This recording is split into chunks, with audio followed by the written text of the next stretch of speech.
សម្រក់ទឹកខ្មៅលើនៅម៉ៅចាស់នឹកឡើងសានខ្មាស់ស្ពានអូទឹកគីកាលបងនឹងអូនសាងក្មូនជីវីកាលបងនឹងអូនសាងក្មូនជីវីក្រោមដើមកុកីក្នុងខ្ទមទូរគុតអូនតាមរាយទៅមង្គលបុរីគ្មានភញ្ញាសំដីឲ្យបងមួយម៉ាត់បងជាកម្មកររថភ្លើងកំសត់បងជាកម្មកររថភ្លើងកំសត់ខំភញ្ញាសមនតាមអ្នករត់ពុន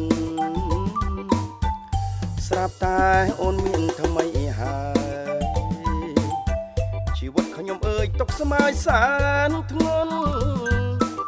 ម្ដាយអូនជាភញ្ញាតាមអ្នករត់ពុនម្ដាយអូនជាភញ្ញាតាមអ្នករត់ពុនមើងងាយរិះគន់ថាបងក្រអមខ្លាំងស្ពានអូនតគីស្ពានអូនតកាអោកពីលខាងស្រែបារាំងបើដឹងរឿងខ្ញុំសុំជួយបាត់បាំងបើដឹងរឿងខ្ញុំសុំជួយលាក់បាំងជួយជារនាំងបាំងស្នានីផង